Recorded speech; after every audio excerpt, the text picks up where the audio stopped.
Have you ever noticed how we keep tripping over the same mistakes? Even when we already know how the story ends? We promise we'll change, we make plans, we set goals, and then, somehow, we end up right back in the same cycle.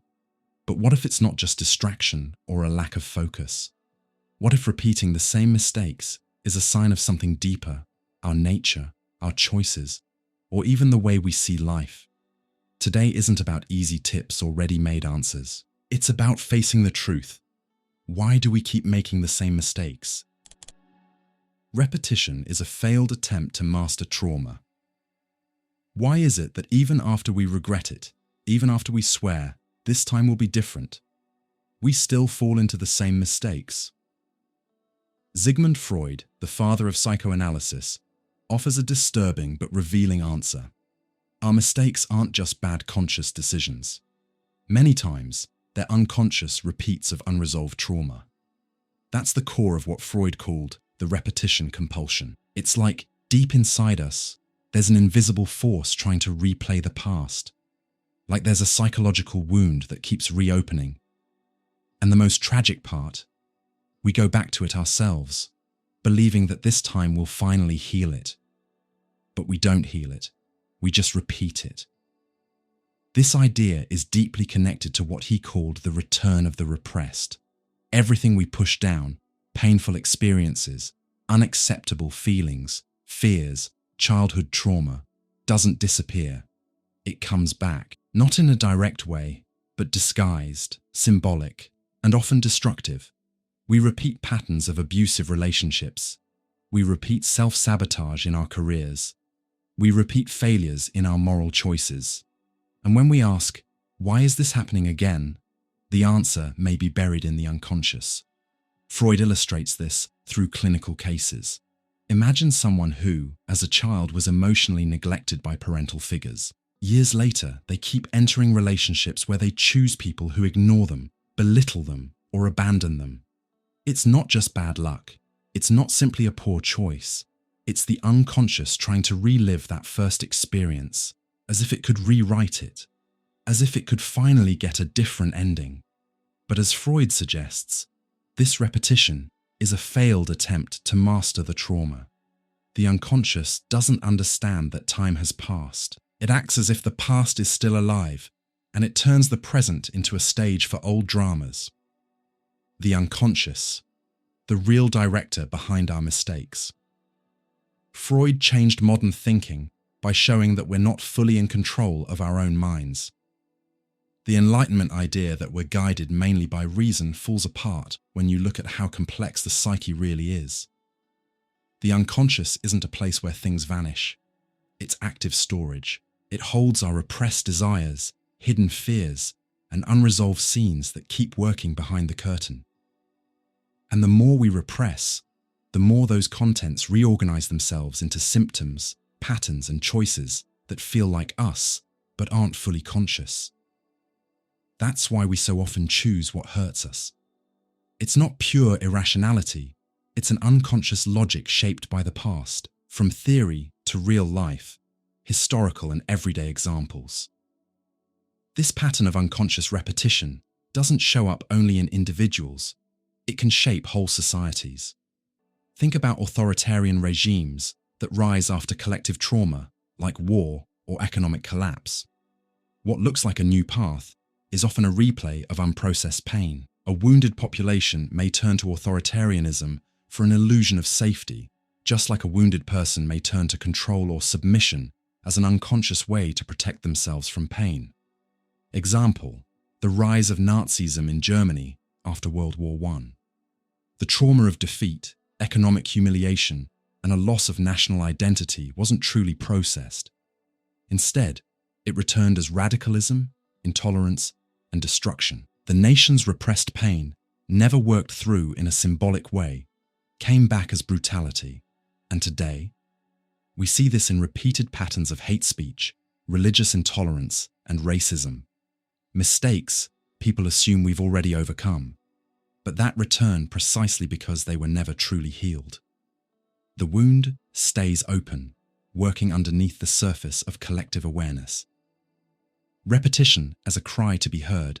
Freud shows us that repetition isn't only destructive, it can also be a request, a signal, an unconscious way of saying, "Look at me, understand me, listen to me." The problem is that we almost never listen. We try to avoid the pain, pretend it isn't there, or explain everything away. But as long as what's repressed isn't symbolized, meaning brought into awareness, named, thought about, and felt, it will keep returning, disguised as mistakes. That's the purpose of psychoanalytic work: to give the person space to speak, to listen to themselves, and to recognize the unconscious patterns running their life.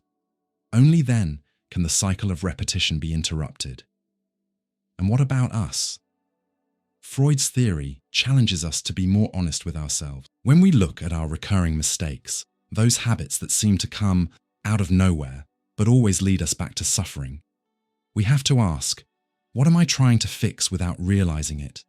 What pain am I replaying without noticing? What part of me is still stuck in a scene from the past? These questions push us toward a difficult but necessary path: deep self-listening. And that kind of listening takes time, courage, and the willingness to face what's hidden. It's easier to repeat than to reflect. It's more comfortable to suffer again than to step into the unknown parts of our own pain. Trauma doesn't disappear on its own. It's important to remember, trauma doesn't vanish with time. It changes form. Sometimes it becomes symptoms.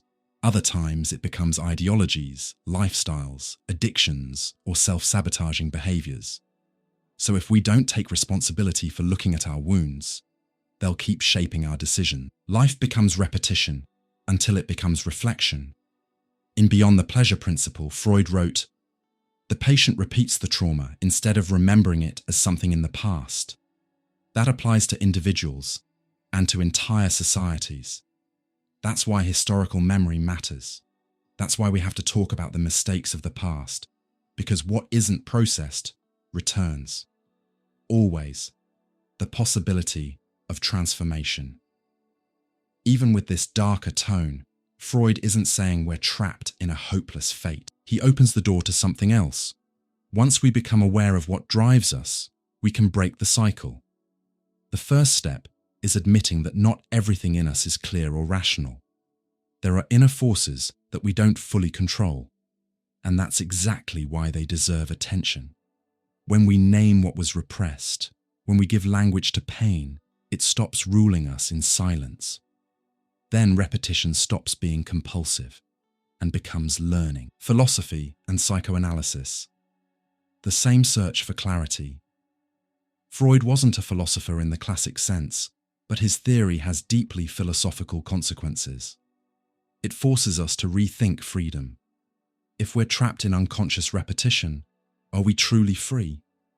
That question connects to existential thinkers like Sartre, who talks about self-deception. But unlike Sartre, who focuses on conscious, bad faith, Freud points to something even deeper, a play happening behind the curtain, where the actor doesn't even know they're performing.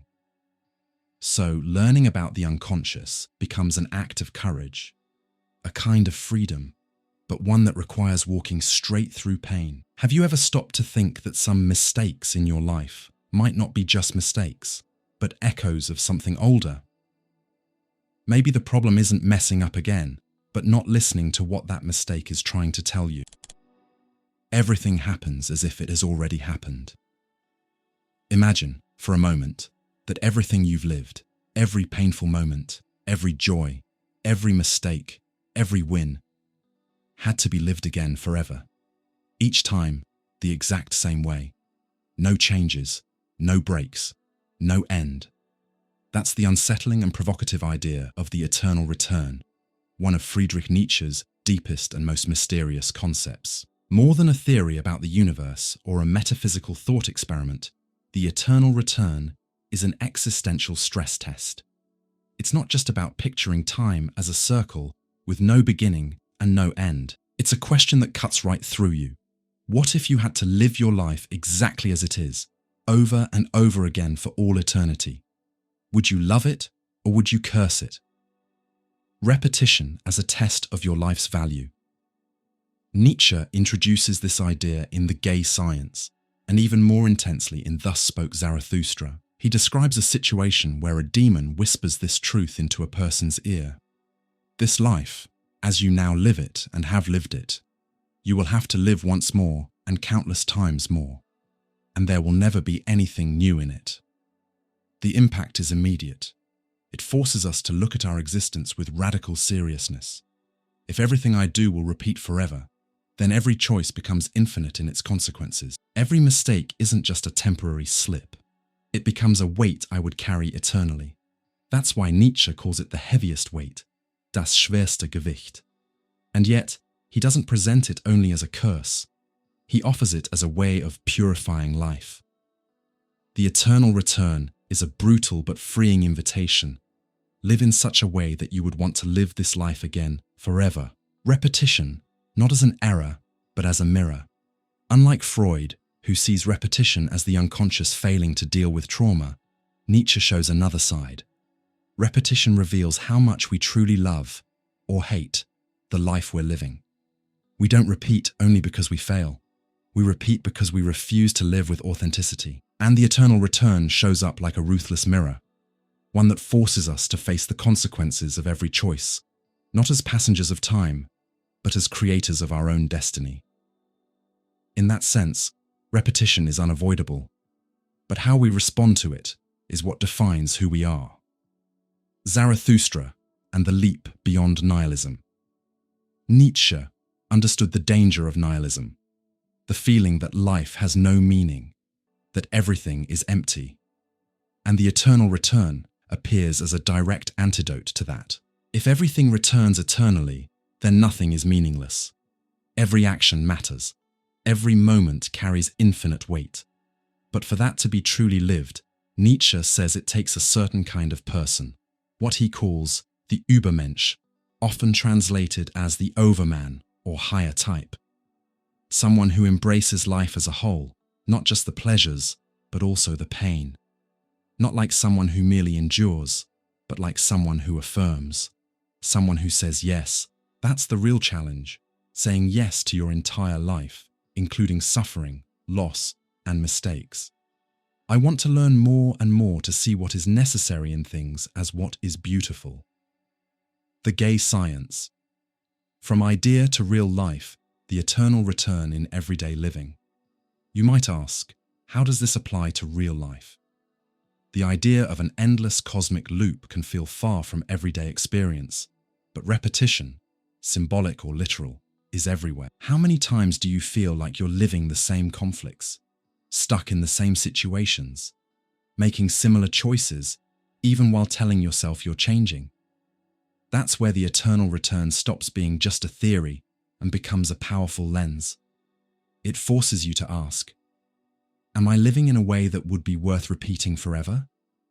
Do my choices reflect a real yes to life, or just an escape from it? Am I building a life I'd be proud to live forever? Those questions aren't comfortable, but they can be deeply transformative. History and repetition disguised as progress. Nietzsche also challenges the idea of progress. Instead of seeing history as a straight upward line, he invites us to consider that humanity might be trapped in repeating cycles. Clothes change, technology changes, the language changes, but the instincts stay the same. The hunger for power, vanity, resentment, domination. It all comes back wearing new masks. You can see it in the path of the 20th and 21st centuries. Wars repeating under new flags. Intolerance disguised as just an opinion. A blind pursuit of status, now turned digital through social media. Would Nietzsche be surprised? Probably not. He believed that modern man, after killing God, didn't become free, he just lost the center. And in the emptiness left by the loss of meaning, the same things return. Chaos, fear, and the will to power. Radical responsibility for yourself. If the eternal return is true, even if only as an existential thought experiment, then it calls us into radical responsibility. Every choice I make becomes an eternity. Every word I say comes back to me. Every small gesture, even the insignificant ones, carries infinite weight. That's the tragic beauty of Nietzsche's thinking. He doesn't offer easy comfort. He doesn't say everything will get better or that suffering will be rewarded. He says, take your life as it is and make it worthy of being lived forever. And that one shift changes everything. Amor fati, loving your fate. To face the eternal return without falling into despair, Nietzsche offers a key idea. Amor fati, the love of fate. Loving your fate isn't giving up. It's passionately affirming life as it is, with all its imperfections, failures and pain. It's an act of existential courage. My formula for greatness in a human being is amor fati. That one wants nothing to be different, not forward, not backward, not in all eternity. Ecce homo amor fati turns repetition into liberation. Because when you truly love what is, it doesn't matter if it returns. What matters is that you are fully present in this moment. So if right now a demon appeared and told you that everything you're living today will repeat forever, would you scream in despair or would you quietly give thanks? That's Nietzsche's challenge, a challenge that demands honesty, courage, and action, not to see eternity as a prison, but as the ultimate measure of what your life is worth. And know yourself. If there's one sentence that has crossed the centuries with the force of a philosophical thunderclap, it's the phrase carved into the Temple of Apollo at Delphi, know yourself. Socrates, the great teacher of Greek philosophy, made that line the center of his entire life's mission. For him, not knowing who we really are isn't just a personal issue. It's the root of many of the mistakes we keep repeating as human beings. But what does it actually mean to not know yourself? And why does that make us fall into the same failures, the same bad choices, the same patterns of suffering? Socrates didn't accuse people of not knowing things. He accused them of thinking they knew. That's the most tragic part of ignorance. It disguises itself as certainty. In the Apology of Socrates, written by Plato, he says he's only wiser than others because he knows nothing. That's not fake humility. It's the recognition that self-knowledge begins with the courage to look inward, honestly, and without excuses. Someone who believes they fully know themselves stops investigating, and that's where mistakes repeat, because there's no real awareness of your intentions, limits, desires, and weaknesses. You act on autopilot. You react without thinking. You follow impulses without even knowing where they come from. And then you wonder, why did this go wrong again? How many times do we repeat the same behaviors, fall into the same emotional traps, live through the same conflicts with different people? Socrates would say it happens because we don't truly know what drives us. We don't know our real motivations. We act based on the image we've built of ourselves, or the image others project onto us. And we forget to ask, what do I really want? What am I afraid of? What kind of person am I becoming? Without those questions, we become victims of active ignorance, the kind that acts, chooses, decides, but never reflects. And that's why we repeat, not because we're stupid, but because we don't understand our own soul. For Socrates, true knowledge isn't out in the external world. It starts inside each person. That's why he walked the streets of Athens questioning politicians, poets, craftsmen, and young people, not to humiliate them, but to wake them up from the sleep of superficial living. He believed every human being carries the ability to seek truth. But that truth can only be reached when we look inward, when we examine our lives deeply. That's why one of his most famous lines is, "The unexamined life is not worth living." It's a hard sentence, but it's brutally honest. Living without reflection is like walking through a maze without realizing you're lost. And inside that maze, you keep taking the same steps, thinking you're moving forward. It's important to remember, for Socrates, self-knowledge isn't a final destination. It's a lifelong path. It's not about having perfect answers about yourself. It's about keeping the question alive. Who am I? Why do I act this way? What is good for me? What am I avoiding seeing? These questions don't have permanent answers, but asking them already pulls you out of unconscious repetition. Critical reflection is like turning on a light in a dark room. It doesn't solve everything, but it stops you from walking into the same walls. In Socratic philosophy, making mistakes isn't something shameful. It's actually a chance to learn, but we only learn when we recognize we made a mistake, and when we admit there's something inside us that needs to be understood. So the greatest tragedy isn't making mistakes. The tragedy is making mistakes without awareness. It's drifting away from your own truth out of fear, pride, or convenience.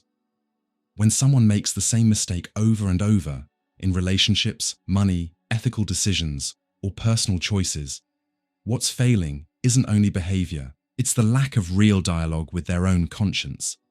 And philosophy is born exactly as that space, a place to listen and to confront what's most intimate within us. Collective ignorance. When society loses itself, Socrates was sentenced to death for challenging the certainties of Athenian society.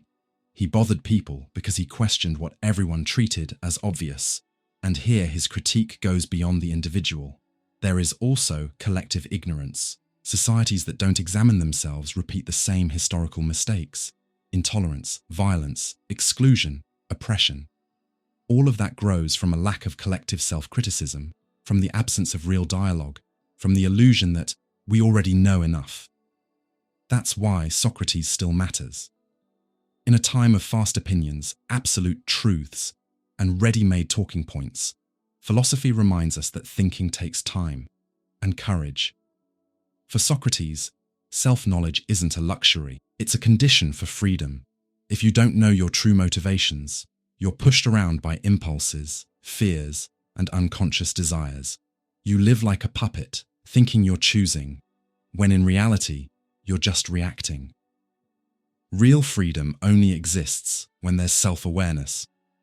Real ethics only exists when we understand what's behind our actions. Real growth only happens when we face our contradictions, and that's when we stop repeating mistakes. Not because we become perfect, but because we become lucid. Today, in a world where we're constantly distracted, flooded with noise, and pulled into autopilot living, looking inward has become an act of resistance. Thinking deeply about who you are, what you want, and why you do what you do is almost revolutionary, because it requires a pause. It requires silence. It requires stopping the habit of pointing outward and starting to look inward with honesty. It isn't easy, but it's freeing. Socrates didn't write books. He talked. He questioned. He made people think. If he were alive today, he probably wouldn't be an influencer with millions of followers, but he would definitely be in the public squares, schools, streets, and maybe even in video comments, asking, "Are you sure about what you're saying? Do you know where your ideas come from? Do you know yourself?" That's the Socratic invitation, not to make you feel small, but to wake you up to a more conscious, more ethical, less repetitive life. Could the mistakes you keep repeating be connected to what you still don't know about yourself? Is there a part of your life you've never truly questioned? Maybe today is a good day to take the first step. You don't have to know everything. You just have to be brave enough to ask. People make their own history, but not under circumstances they choose. If it were only a matter of willpower, maybe we would have already moved past our mistakes. But the truth is more complicated. We don't live in a vacuum, and we don't make choices in some pure space of total freedom. Our choices, and our mistakes, happen inside a social world that shapes us, limits us, and conditions us. Karl Marx, one of the most influential thinkers of modern times, invites us to look beyond the individual if we want to understand why we repeat destructive patterns. For him, the problem isn't only the wrong decisions each person makes, but invisible structures, economic, ideological, cultural, that shape what we think, what we feel, and even what we want. At the center of Marx's thought is the idea of alienation. And this goes far beyond simply feeling distant or lost. It's a real separation between a human being and what they truly are.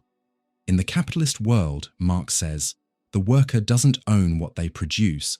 They sell their time, their strength, their creativity, but the result of their work doesn't belong to them. Over time, they become a stranger to themselves, disconnected from what they do, what they feel, what they create. And that deep disconnection doesn't stay only at work. It spreads into life as a whole. We get used to living on autopilot, trapped in routines we didn't consciously choose. And in that process, we stop recognizing ourselves, in our actions, our words, our choices. In that kind of world, the mistakes we make aren't just moral or psychological failures. They're part of a socially built pattern, a cycle where the person adapts to the system's logic, often without realizing it, and ends up repeating behaviors that harm themselves and others. Take consumerism, for example. How many times do we buy things we don't need, go into debt, keep accumulating, and then ask ourselves, why did I do this again?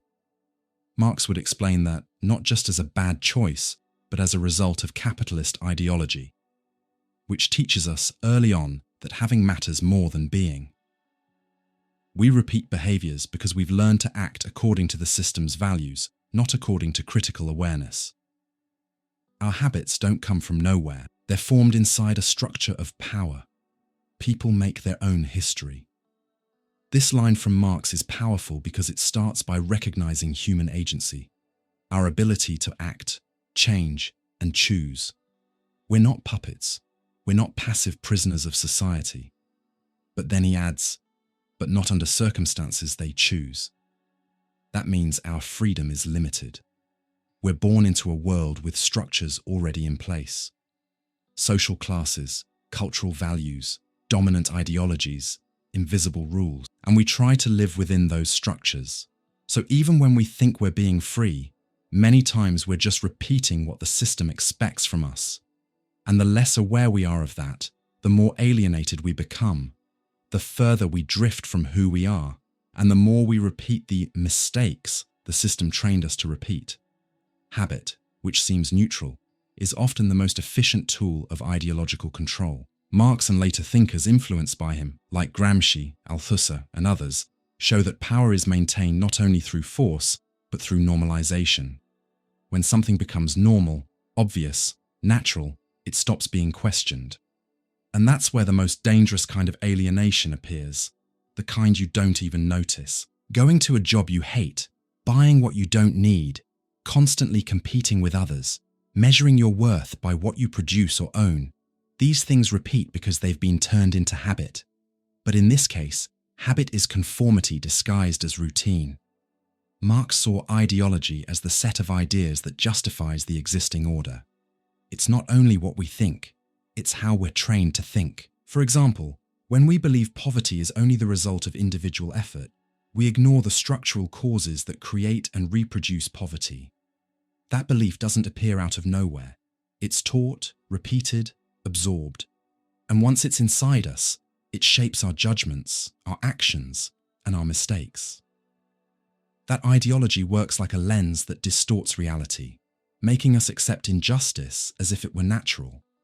It makes us blame ourselves for failures that often have collective and structural roots. If we don't understand the forces shaping us, we keep reproducing what destroys us. That's the silent tragedy of alienation. It makes us act against our own interests while thinking we're being rational or free. That's why you sometimes see workers defending policies that hurt them, exhausted people romanticizing toxic productivity, human relationships being replaced with consumer relationships. It's not stupidity, it's a deeply rooted social logic, kept alive through culture, media, education, and everyday habits. But Marx isn't just pessimistic. Marx doesn't describe alienation to trap us in hopelessness. He describes it to show a way out. Because once we understand how we're shaped, we can start freeing ourselves. If people make their own history, even if not under circumstances they chose, then people can also transform those circumstances. Critical awareness is the first step. Collective action is the second. Breaking destructive patterns takes more than individual effort. It takes social reorganization, liberating education, and changes in material conditions. It's a long and difficult project, but it's possible. In everyday life, how do we overcome alienation? Marx's philosophy challenges us to look at our own habits with suspicion. Why do we do what we do every day? Why do we accept certain conditions as inevitable? What patterns of thinking and behavior do we keep repeating, even when we know they hurt us? This kind of reflection isn't solved by motivation or willpower alone. It requires questioning structures, work, consumption, education, media, social relationships, and above all, it requires collective action. Because alienation isn't only a personal problem, it's a social condition, and it's only overcome together. What part of your life might be happening under circumstances you never consciously chose? Are the mistakes you repeat really inside you? Or were they taught, normalized, and imposed? Marxist thought doesn't offer easy comfort, but it offers something more powerful: historical awareness and the possibility of change. Because as long as we remain alienated, we'll keep repeating the same cycle. But once we wake up, we can finally begin writing a new history. Virtue is a habit. If we know something is bad for us, why do we keep doing it? If we recognize the mistake, why do we insist on it? Aristotle, the Greek philosopher from the 4th century BC, may have given one of the clearest and most realistic answers for why we repeat our mistakes. Because we don't build virtue, especially practical virtue.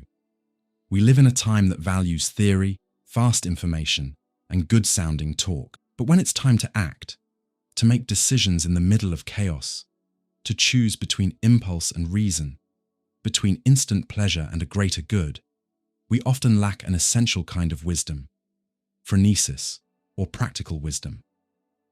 For Aristotle, a human being reaches their full potential only when they act well. But acting well isn't instinctive or automatic. It takes discernment, balance, reflection, and all of that has to be trained. Phronesis is exactly that. The ability to judge well in real-life situations.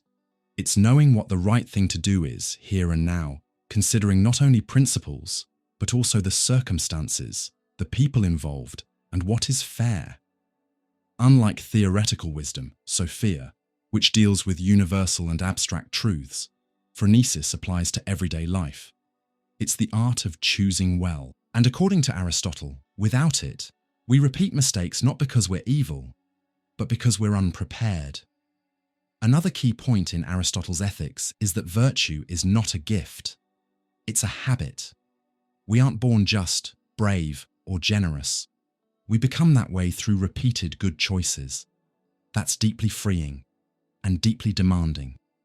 Because if virtue is a habit, then our vices are habits too. We repeat mistakes because we train our mind and body to react badly, to choose without thinking, to take the easier path even when it's wrong. And the more we repeat those patterns, the stronger they become. That's why Aristotle's ethics isn't mainly about what's right in theory, but about how to shape people who can actually do what's right in real life. For him, building virtue is like learning an art. A musician doesn't become great just by knowing music theory. They have to practice. An athlete doesn't become excellent just by wanting to win. They have to train, correct mistakes, and repeat movements with attention. In the same way, moral excellence, arete, takes continuous effort.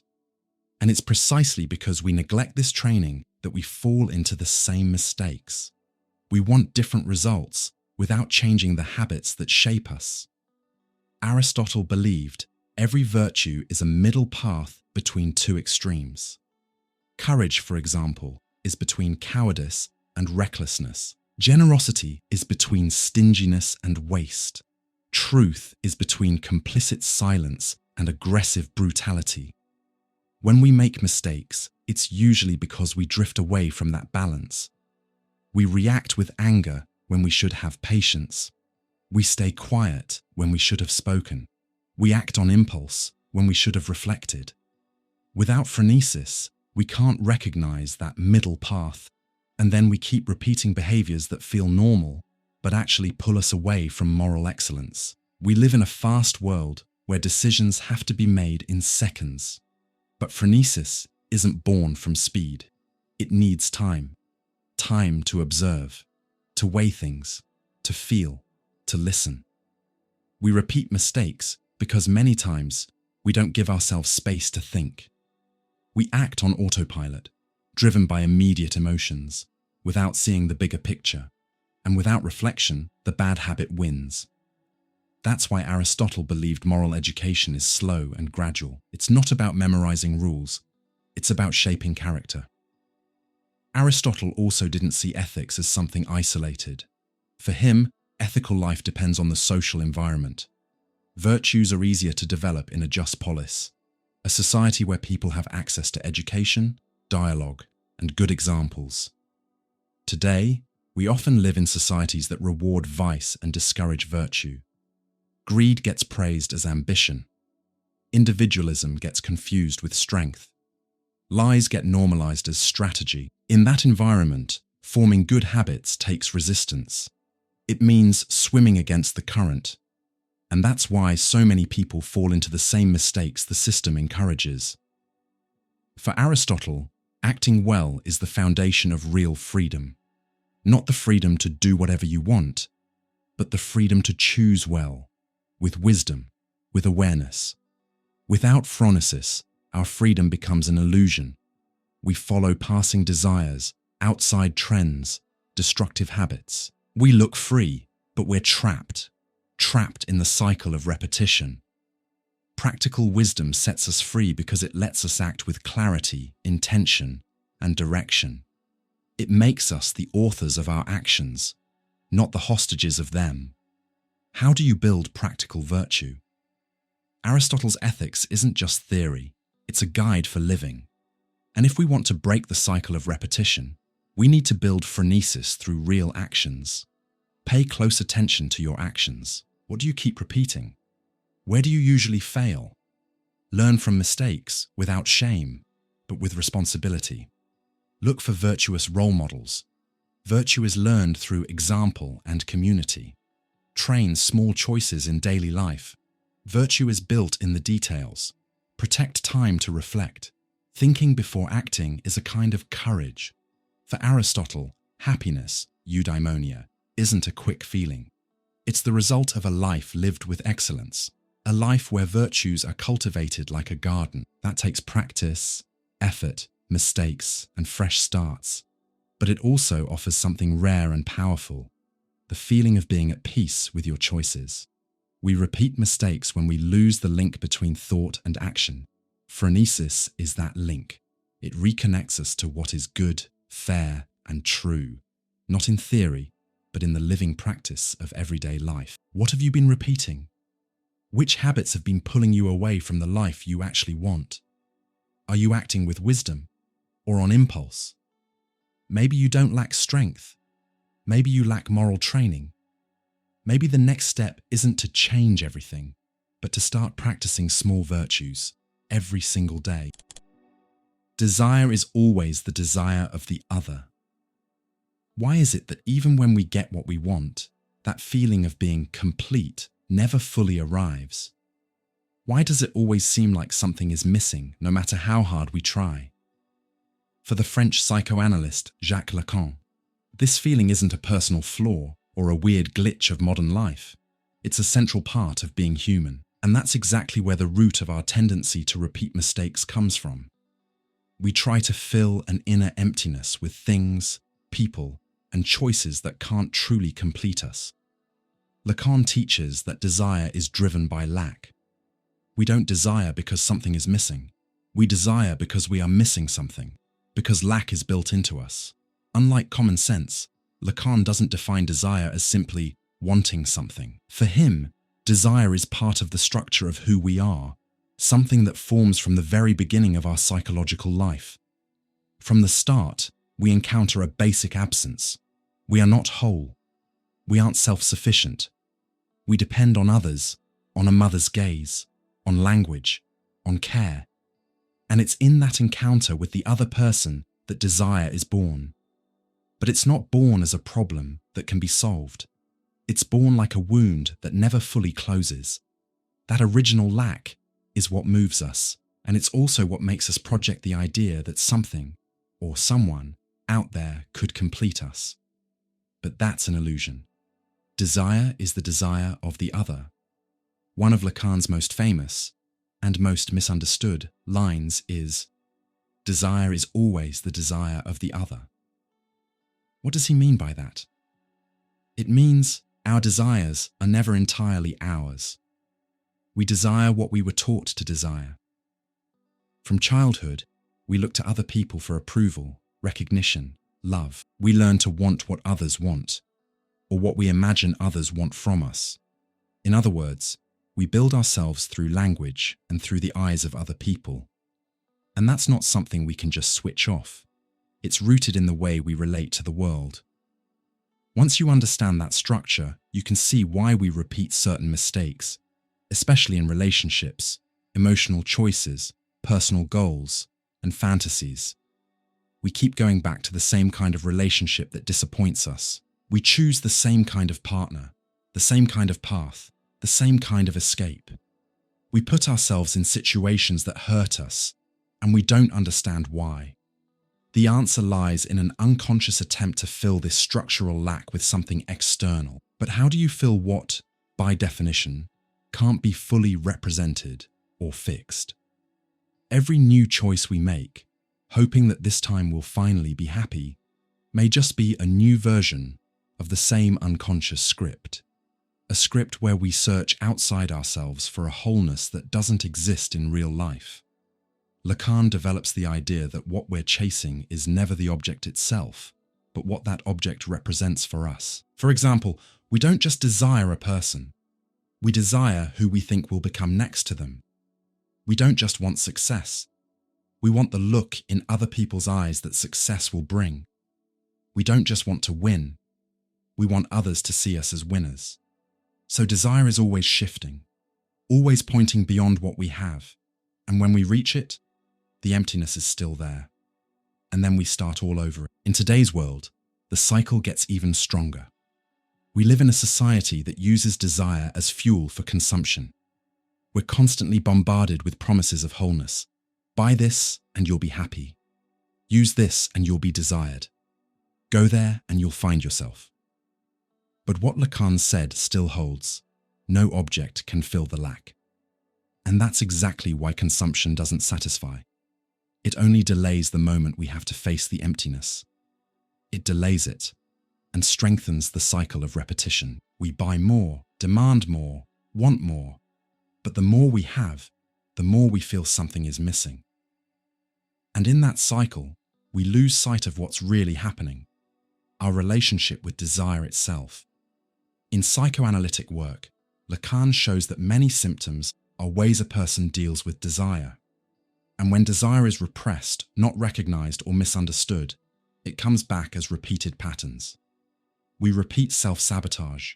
We fall into cycles of guilt, anxiety, destructive relationships, not because we enjoy it, but because we don't know what to do with what feels missing. In this sense, repetition is the echo of a desire that hasn't been put into words, and healing, or at least relief, doesn't come from filling desire, but from recognizing its nature as lack. Accepting lack, a path to maturity. At first, Lacan's view can sound pessimistic, but it offers a powerful key.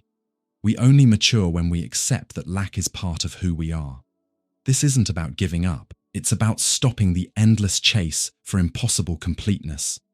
Stopping the belief that next time it'll work if we do the same thing but faster, more intense, more controlled.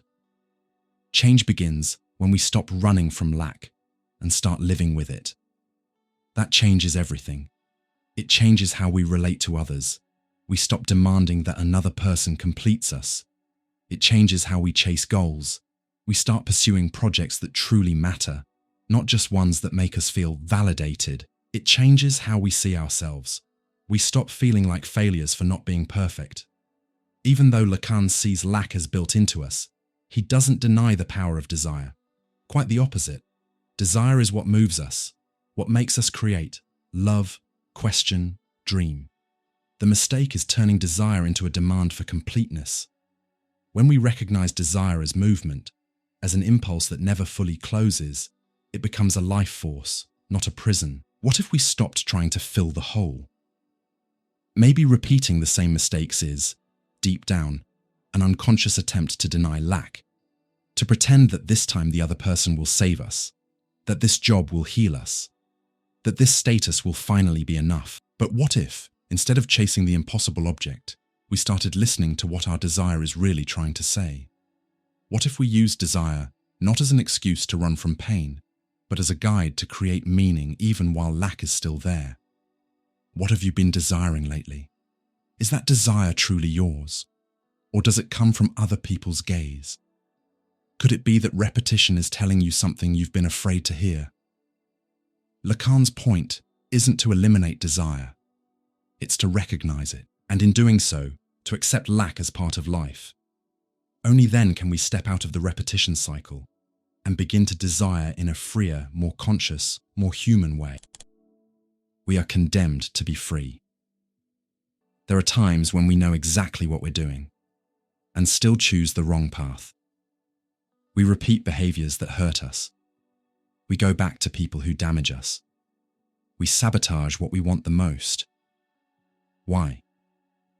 Jean-Paul Sartre, a 20th century French existentialist philosopher, gives a direct and unsettling answer.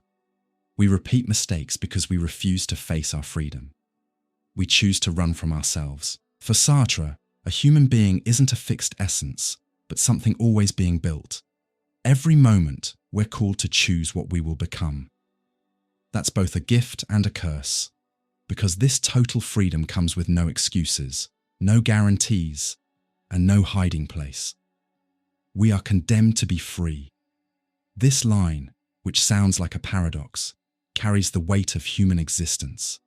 We are free, and because of that, we are fully responsible for our choices. So what do we do with that responsibility?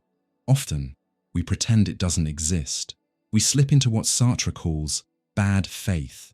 Bad faith, mauvaise foi, isn't just lying. It's lying to yourself. It's pretending you have no choice when you actually do. It's convincing yourself you're trapped in a situation when you're really choosing to stay in it. A person in bad faith isn't simply unaware.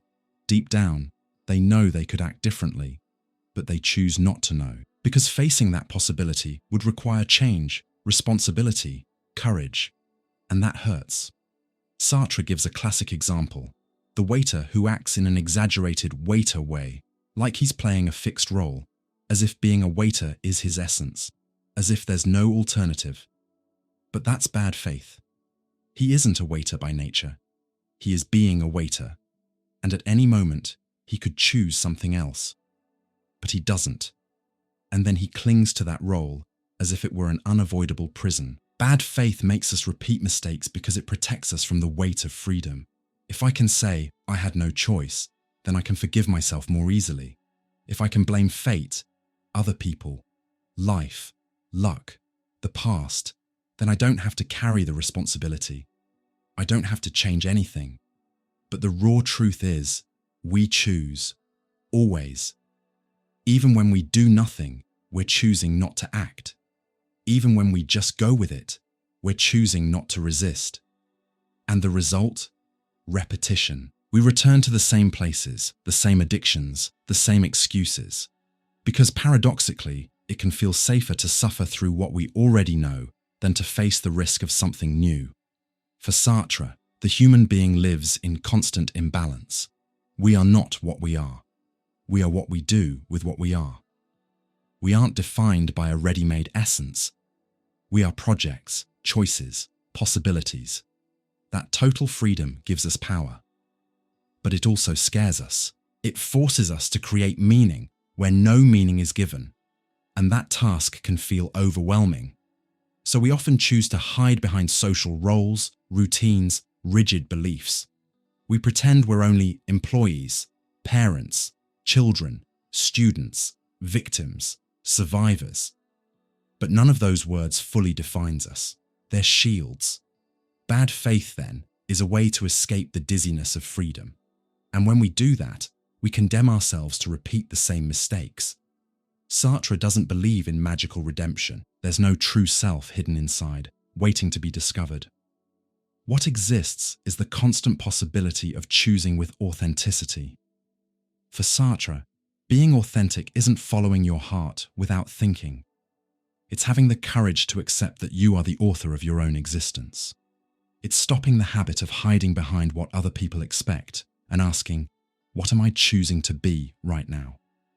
Once you recognize that, you can start breaking cycle. Repetition is exhausting because it keeps us trapped in the script of bad faith. Authenticity is freeing because it lets us rewrite the script of our own life. What if the mistake is a way of running away?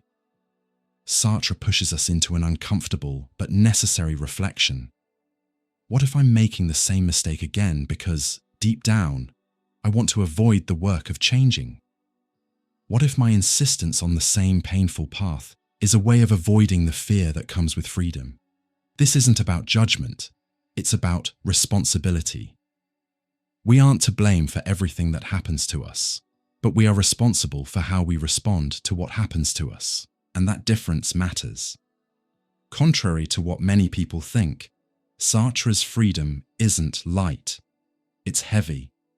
Like he says, it's a condemnation. Not in the negative sense of punishment, but in the sense that we can't escape it. We're always creating ourselves, even when we pretend we aren't. And because of that, we always have the chance to create something new, something more conscious, something more true. Freedom isn't an escape. It's a call to action. And every time we answer that call, we step out of the cycle of repetition. Imagine someone who keeps entering abusive relationships. They say, I always choose wrong. I only attract toxic people. But if you look deeper, you can see a pattern of choice. Even without realizing it, they're repeating a role. Maybe the rescuer, the martyr, the one who doesn't deserve much. They believe they have no alternative, but they do. Choosing differently would mean breaking the identity they built for themselves. It would mean facing loneliness, fear, emptiness. And so they choose, without fully noticing, to repeat. That's Sartre's point. It's not about guilt. It's about clarity. Sartre also reminds us we can't define ourselves only through other people's eyes. Other people are part of our existence, but they are not our ultimate judge.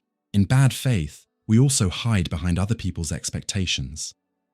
I can't change because everyone expects this from me. I've always been this way. I can't be different. They won't accept me if I'm real. Those lines hide the fear of being free. But being free means accepting that we don't have to be prisoners of the image other people have of us. How many times have you said, I didn't have a choice? How many times have you explained your mistakes with ready-made phrases, automatic excuses? How many times have you chosen repetition instead of transformation? Maybe today is the day to stop and listen to the silence that lives between a mistake and awareness. Maybe it's time to ask yourself, with brutal honesty, what am I afraid to admit about myself? What history teaches us is that peoples and governments have never learned from it. Georg Wilhelm Friedrich Hegel, a 19th century German philosopher, sounds almost timeless when he says it. Mistakes keep repeating because we don't learn from the past. It seems simple. After all, history is recorded, written down, documented. We have museums, archives, books, movies, the internet.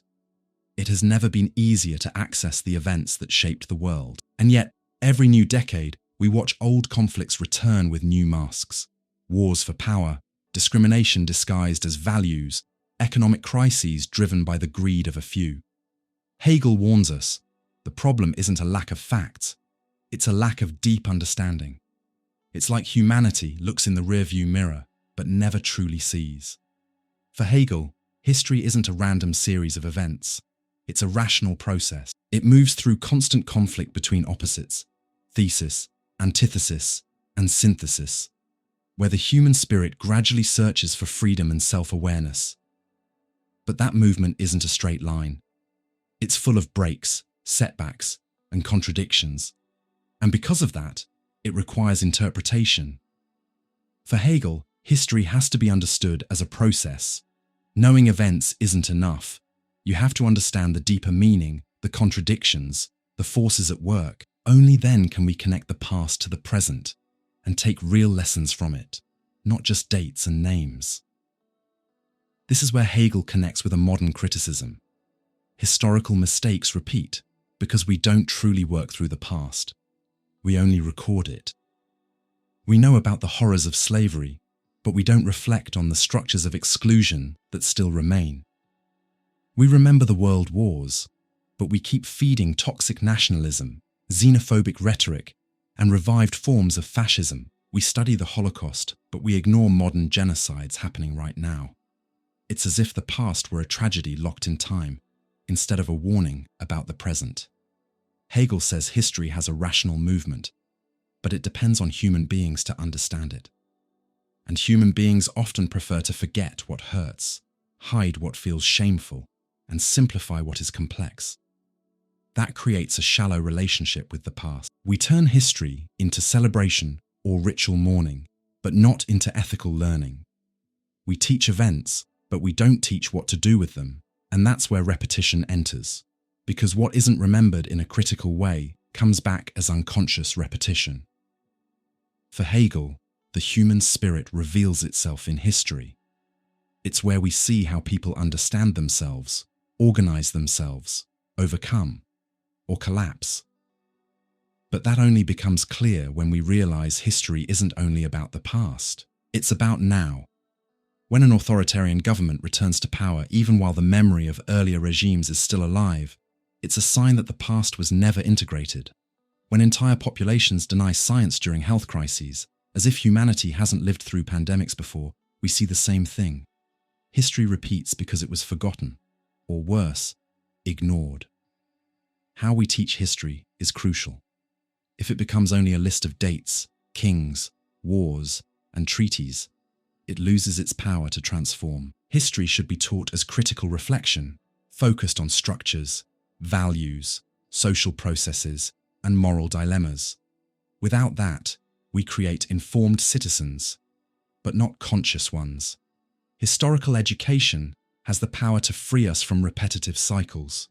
But to do that, it must train people to connect past, present, and future. Not to create paranoia, but to build collective clarity. Another important point Hegel helps us see is how history, in the wrong hands, can become a tool of domination. When it's manipulated to serve political or economic interests, it loses its critical purpose and turns into propaganda. Governments that twist the past to legitimize the present. Movements that romanticize violent eras to justify their ideas. Leaders who rewrite narratives to silence inconvenient voices. All of that feeds blind repetition of mistakes that have already been made. Because where there's a lie about the past, there's no learning, only manipulation. Hegel believed the spirit of an era, the zeitgeist, shows itself in culture, politics, ideas, and conflicts. But many times what shows up isn't something new. It's the old dressed in new language. Economic crises that follow the same exclusionary logic of the 1800s. Racial conflicts that continue colonial patterns. Ideological battles that recycle outdated talking points, just adapted for the digital world. It's like we're trapped in a historical loop because we never break the foundations that keep these cycles going. Knowing the mistake isn't enough. You have to disable the structure behind it. A lack of historical memory isn't just an academic issue, it's a threat to freedom. Hegel knew that. For him, freedom isn't an abstract ideal, it's the destiny of the human spirit as it moves through history. If we forget the paths already taken, we lose the compass of freedom, and then we repeat oppression as if it were new. We accept authoritarian rhetoric as if it were a solution. We normalize regression as if it were progress. Hegel believed reason becomes real through history, but that reason needs conscious people. People who question, interpret, connect, and choose. History doesn't repeat by magic. It repeats because some ignore it and others use it. Our task, as individuals and as a society, is to keep history alive as critical awareness, not to live trapped in the past, but to act better in the present. How many times have you seen, read, or heard about something from the past, and then realized the same thing is happening today? How many times do we judge earlier generations easily, only to repeat their mistakes under different names? Hegel's line is a warning, but it's also an invitation. We can break the cycles. We can integrate history. We can do things differently, but that only becomes possible when we start remembering with depth, and especially when we start acting with historical awareness. Life is suffering caused by attachment. At some point, all of us ask, why do I keep suffering over the same things? Why do certain pains come back even after I promise I'll change? Why do we repeat the same attachments, expectations, and illusions, even when we know they end up hurting us? For Siddhartha Gautama, the Buddha, one of the deepest thinkers in human history, the key to understanding this repetition of suffering is attachment. Buddha didn't see suffering as an accident. He saw it as a basic part of human existence. And more than that, he believes suffering has an origin, a clear cause, and that means it can be overcome. The first noble truth, dukkha, suffering as a condition. Buddhist thought begins with a simple realization. Life involves suffering. In Sanskrit, this is called dukkha. But suffering can be too narrow as a translation. Dukkha also means frustration, dissatisfaction, and instability, the feeling that nothing is completely satisfying or permanent. Even in our deepest joys, we sense that something could slip away. Love can end. Pleasure can fade. Safety can turn into fear. Happiness can become loss. That instability isn't a defect. It's the nature of life. But the human mind, driven by attachment and illusion, fights against that truth. And it's in that fight, against what is unavoidable, that real suffering is born. In the second noble truth, Buddha says, the origin of suffering is attachment. But what does attachment actually mean? Attachment isn't love, affection, or healthy connection. Attachment is trying to hold on to what is impermanent. It's demanding that the world bend to our will, that people stay the way we want them to, that life give us guarantees in a reality where change is constant. That's why we repeat suffering. Because even when something ends, we try to recreate what we lost. Even when a desire destroys us, we return to it, hoping that this time it will fill the emptiness. As Buddha essentially points out, we crave what we can't keep, and we run from what we can't avoid. That constant tension is the perfect ground for repetition. In Buddhism, this repeated suffering is explained through the idea of samsara, the endless cycle of birth, death, and rebirth, not only in a literal sense, but also in a psychological and existential sense. Samsara is the cycle of patterns, thoughts that come back, emotions that take over, relationships that repeat with new faces, choices that feel free but end up being the same. And what fuels that cycle? Desire, but not just any desire. Blind, unconscious, impulsive desire. We want to be recognized, desired, protected, loved. But many times we chase those things in an illusory way, projecting onto others what we feel is missing inside us, trying to escape our own sense of incompleteness. And the more we try to control life, the more it slips away. The more we demand permanence, the more we suffer from impermanence. The human mind struggles to accept a simple truth. Nothing lasts forever. People change, feelings shift, bodies age, situations fall apart. This is the law of anicca. Impermanence, another pillar of Buddhist thought. But instead of accepting it, we insist on holding, controlling, freezing what is alive. When something feels good, we want it to last.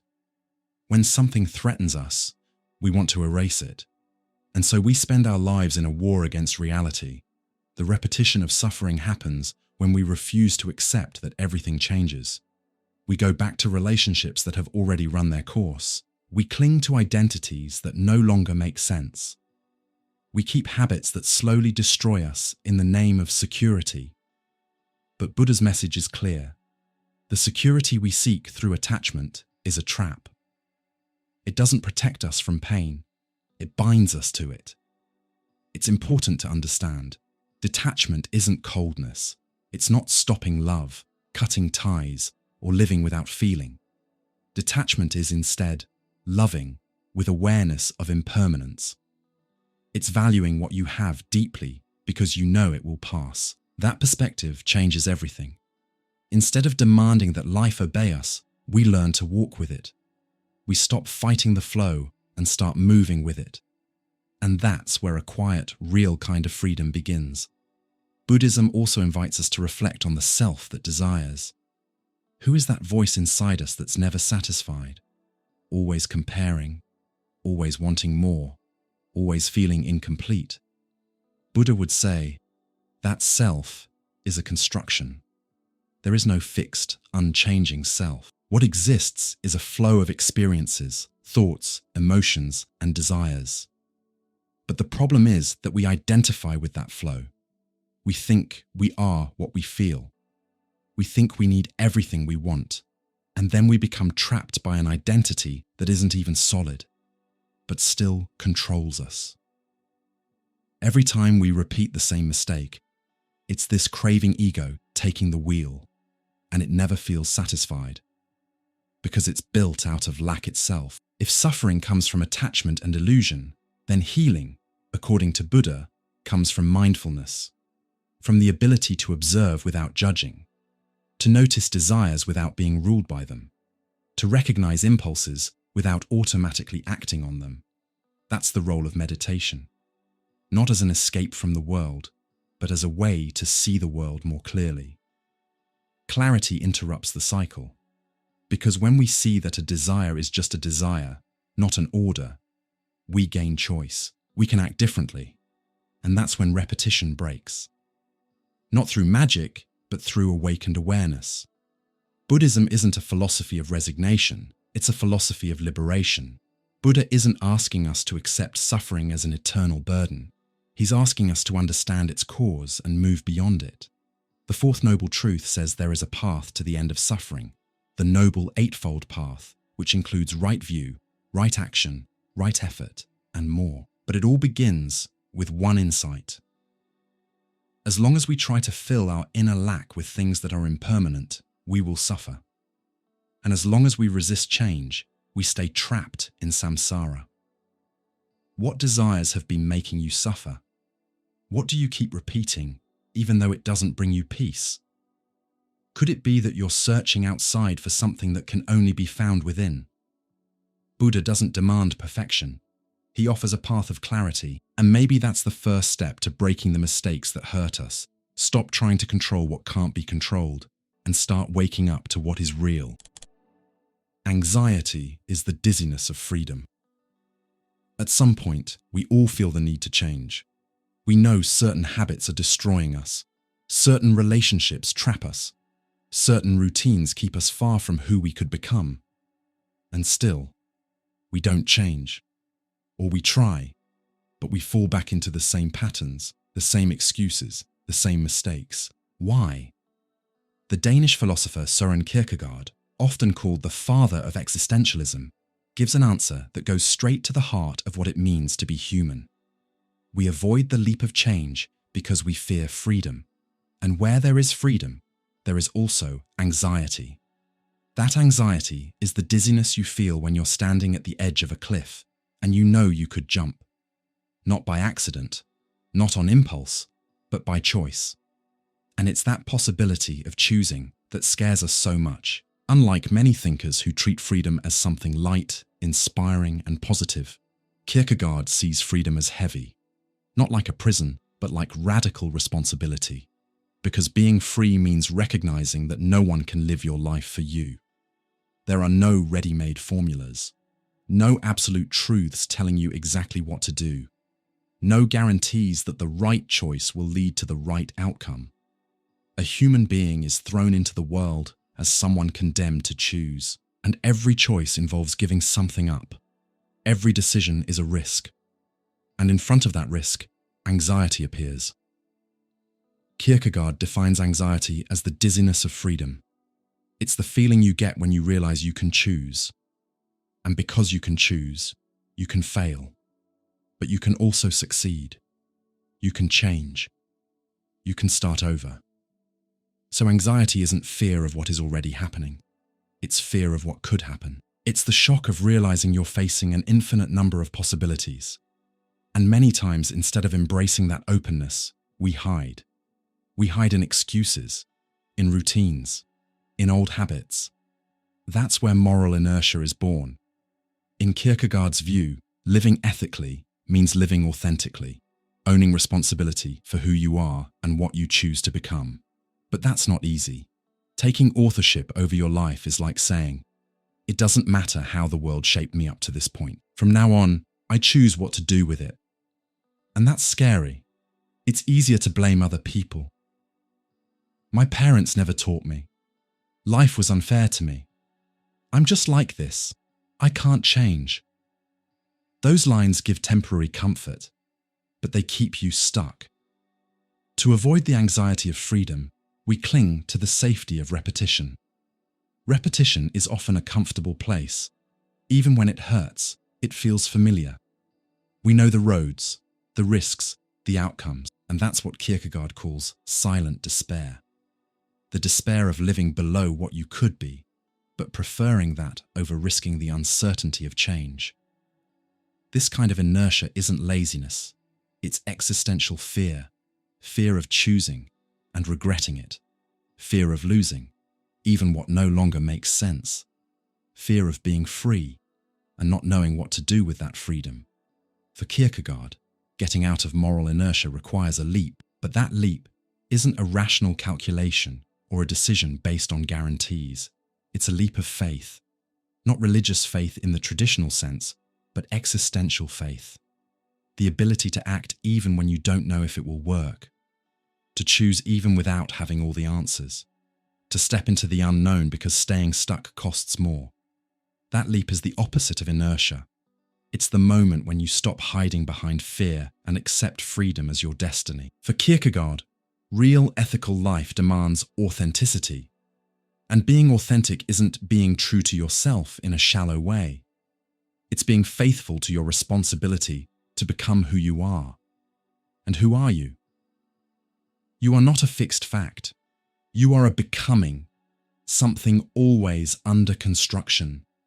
When we reject that process, when we prefer to repeat the same patterns, we neglect our existence. We run from the task of becoming real. That's why moral inertia is so dangerous. It steals you from yourself. How many times do we say, I have no choice, when we actually do? But we're afraid. Afraid to leave a toxic relationship. Afraid to change direction. Afraid to admit something has ended. Afraid to start from zero.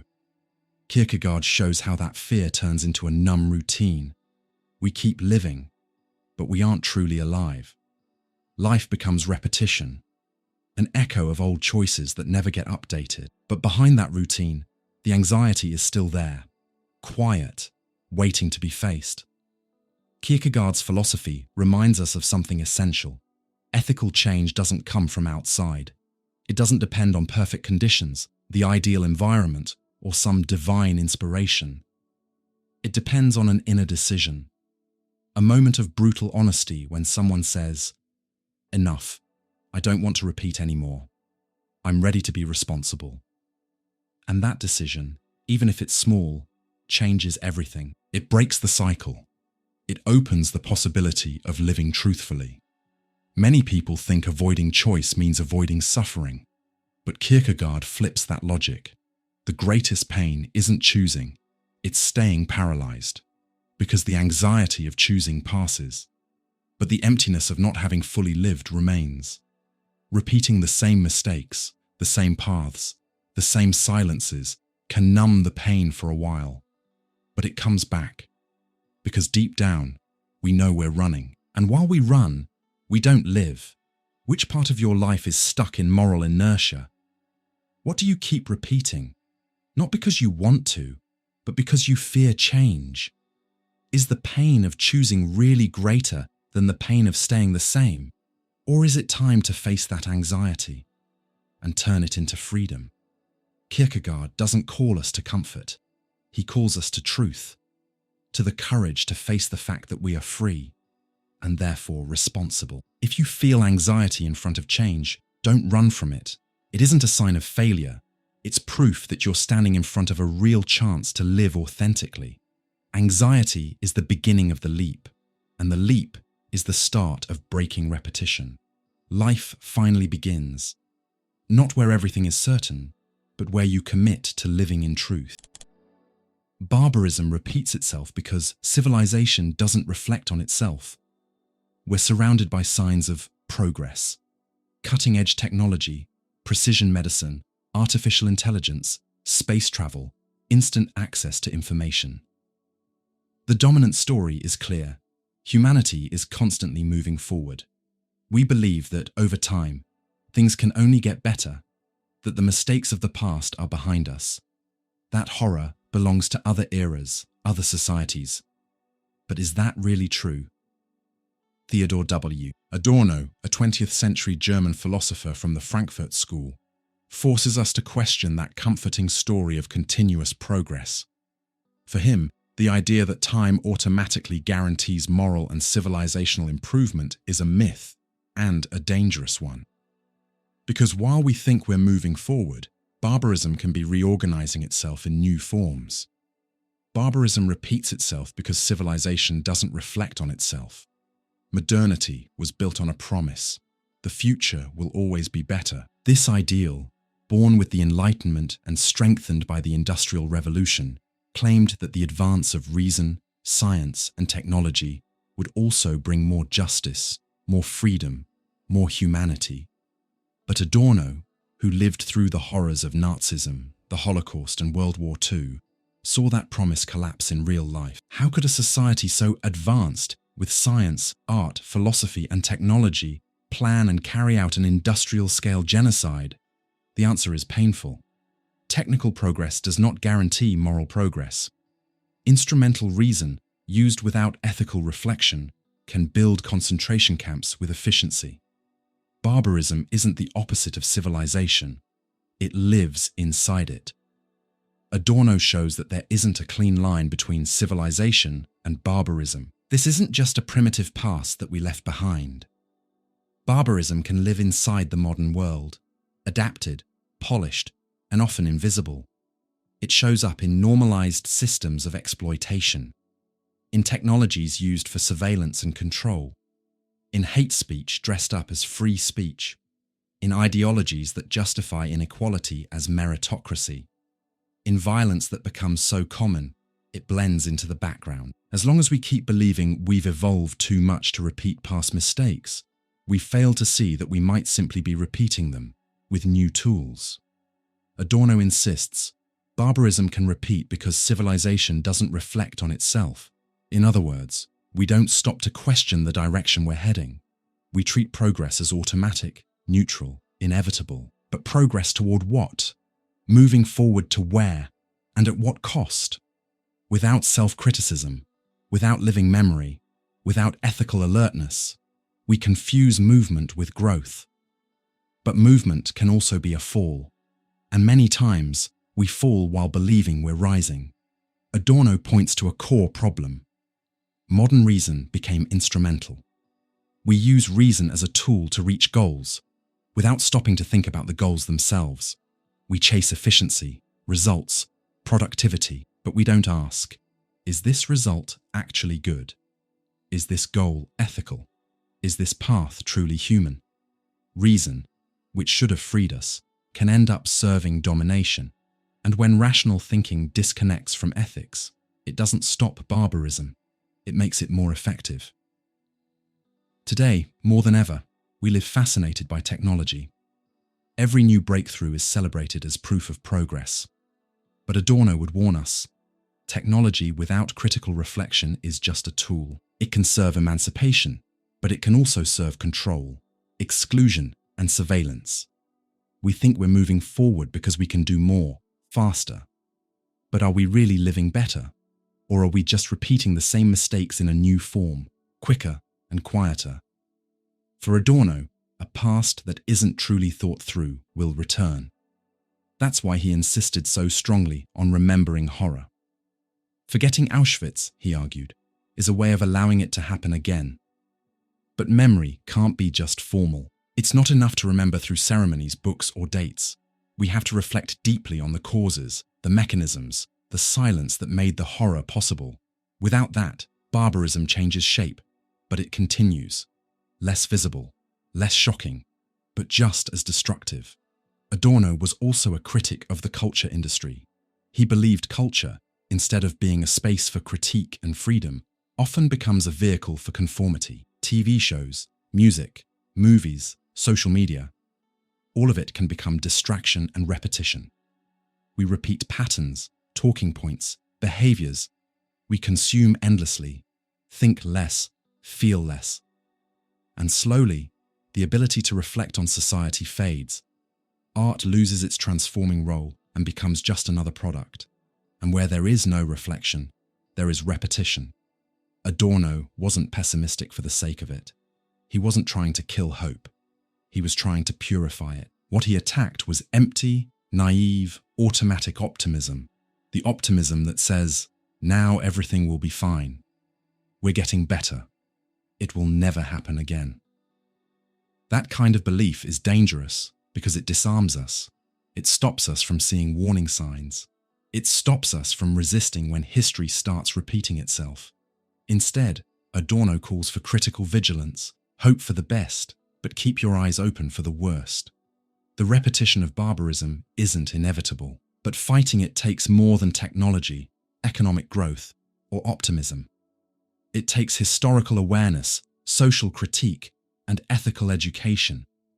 It requires civilization to look at itself and ask, are we truly evolving, or just changing our appearance?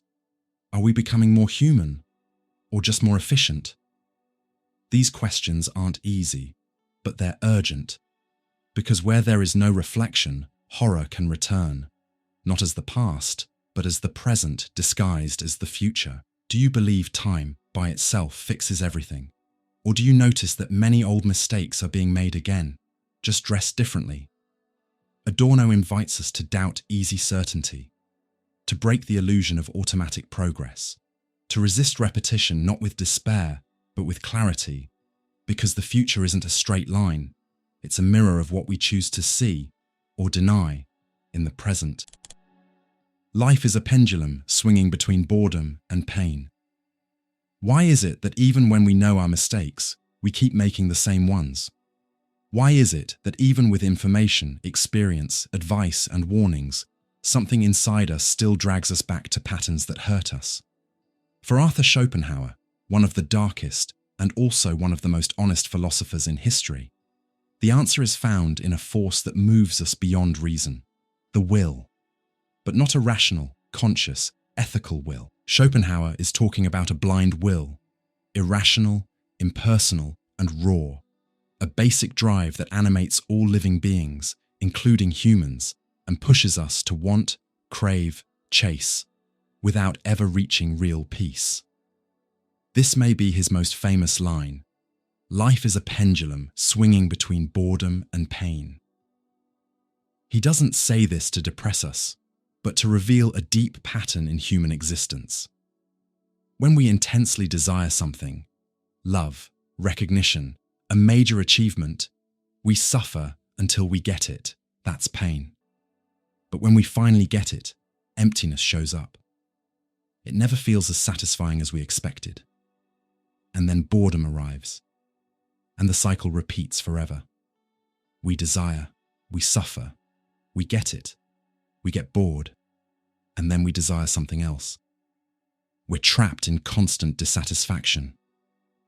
And the more we try to escape it, the more we feed the wheel. For Schopenhauer, the will is the essence of reality. At its core, the world isn't made of reason or logic, but of a blind impulse to live, to keep going, to keep wanting. It has no moral direction and no final goal. It simply wants to keep wanting. In humans, this will show up as constant desire, ambition, the chase for pleasure, the fight to survive.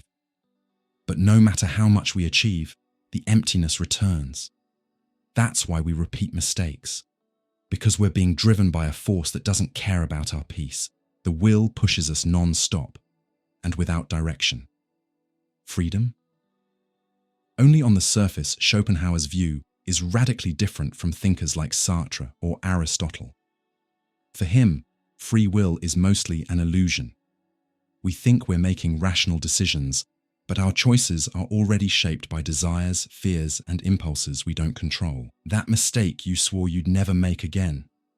That choice that felt reasonable and then turned out to be a repeat of the past. In Schopenhauer's logic, this happens because we aren't truly masters of ourselves. We are tools of an impersonal will that uses us as means. For Schopenhauer, desire isn't a creative or uplifting force, like many philosophers claim. It's a sentence. It keeps us restless, dissatisfied, exposed. We want what we don't have and suffer because we can't get it. We suffer when we do get it. And then we want again. We repeat mistakes because we confuse desire with the path to happiness. But according to Schopenhauer, desire is exactly what blocks happiness. It turns us into prisoners of an endless cycle, driven by something that never fully completes itself. In a society that constantly tells us to be better every day, Schopenhauer can sound harsh. But maybe he's pointing to a truth we'd rather not face. Not every mistake gets solved with more effort. Not every pain gets healed with more self-control. Because underneath it all, there's a structure of desire that pulls us, even against reason. We think we're improving because we change our environment, our partner, our lifestyle. But if the inner logic of desire stays the same mistakes come back under new names. For Schopenhauer, suffering isn't an accident in life. It's life's central mark. Existence itself carries lack, incompleteness, conflict, and denying that only makes us more vulnerable. In that sense, repeating mistakes is a direct reflection of our attempt to escape suffering without understanding it. We want to avoid pain, but the will pulls us back to it. We want a full life, but reality itself is structured around wanting and lack. According to Schopenhauer, the only way to break this cycle isn't to defeat the will, it's to recognize it. He points to two main paths to soften the tyranny of the will. 1. Art, especially music. When we truly take in a work of art, we temporarily step away from craving and chasing. We enter a kind of pause where we simply are, without wanting, without needing, without searching. Art becomes a crack in the cycle of repetition. 2. Voluntarily reducing desire. Influenced by Eastern thought, especially Buddhism, Schopenhauer suggests a path of renunciation, discipline, and detachment. The less we crave, the less we suffer. By weakening the will inside us, we loosen its blind control. But this isn't an easy path. It's a call for conscious renunciation, not as escape, but as liberation. Pessimistic or clear-eyed. Schopenhauer is often labeled a pessimist, but maybe he's simply honest. He doesn't promise perfect happiness. He doesn't sell success formulas.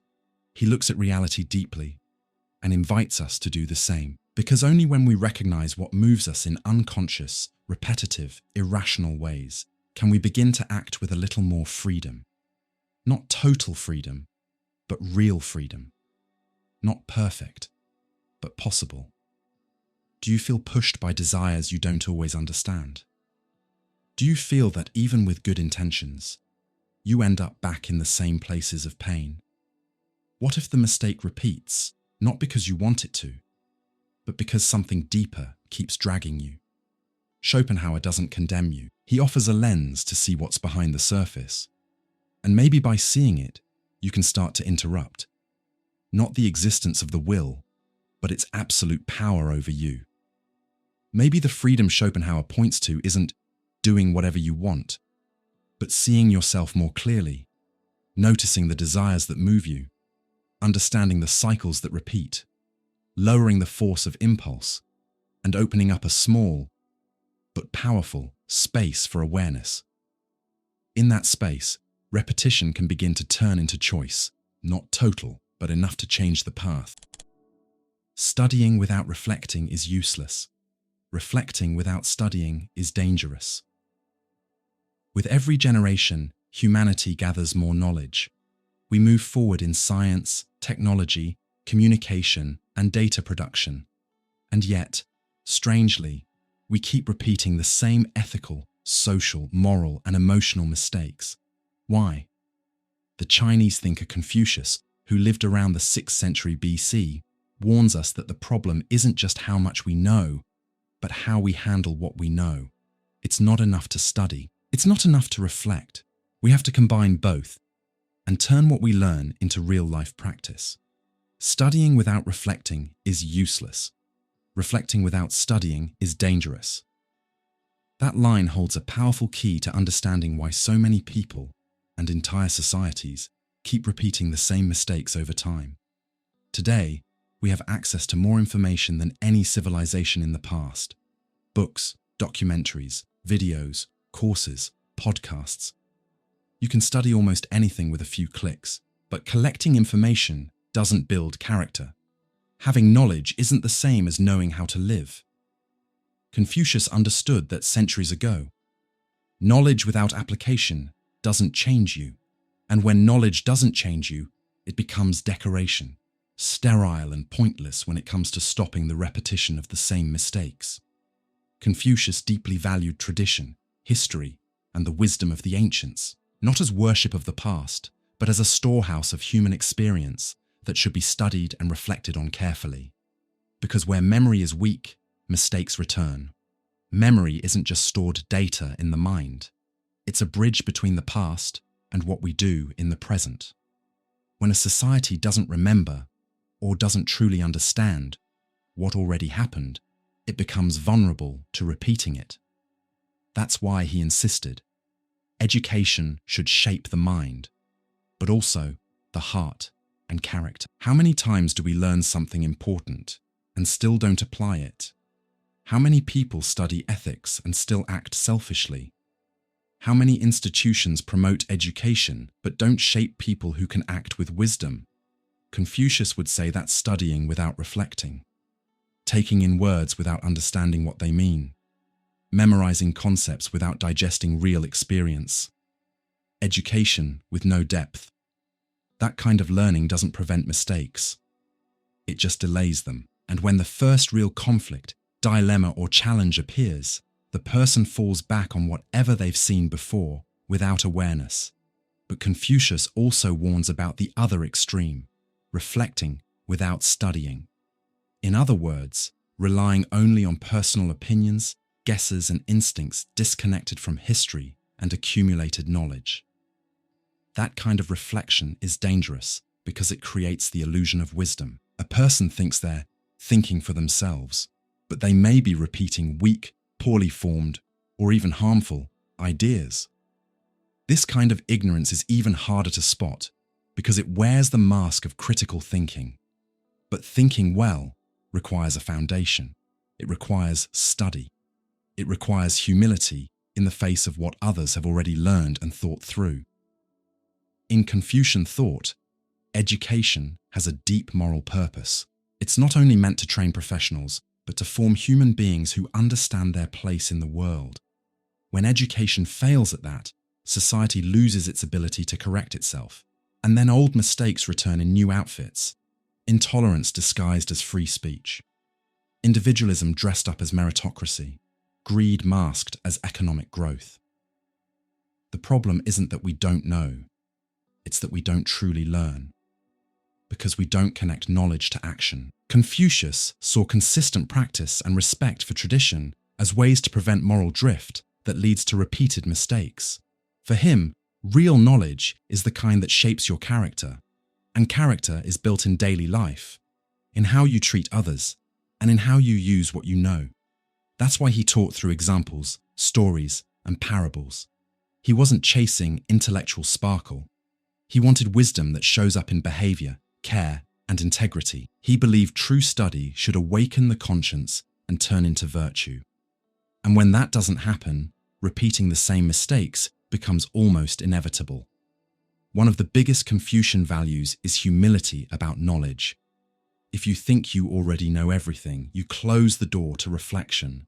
And if you don't respect study, you never sharpen your thinking. For Confucius, the ideal combination is when technical knowledge is connected to an ethical pursuit, where the student isn't a passive receiver, but an active person who asks, how can what I learned make me a better person? How can I apply this in real life? Without that bridge between knowing and being, mistakes settle in and return. Confucius still feels incredibly relevant today. We're living through a deep educational crisis, not just in schools, but in culture as a whole. Too much information, not enough judgment. Too many opinions, not enough listening.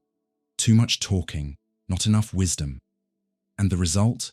Polarized, impulsive, shallow societies, trapped in repeating old historical conflicts. The remedy isn't just more data. It's an education that teaches people to think deeply, remember consciously, and act responsibly. An education that forms human beings, not just consumers or workers. Confucius's lesson also applies to personal life. How many times do we fall into the same relationship mistakes, behavior patterns, and choices? Not because we lack experience, but because we don't reflect on what we live. Or on the other hand, we reflect a lot, but we don't seek new knowledge, new perspectives, new references. We want to grow using only what we already know, and that limits us. Bringing study and reflection together is how you break repetitive patterns. It's one more step toward awareness. Have you been studying without asking how to apply it to your life?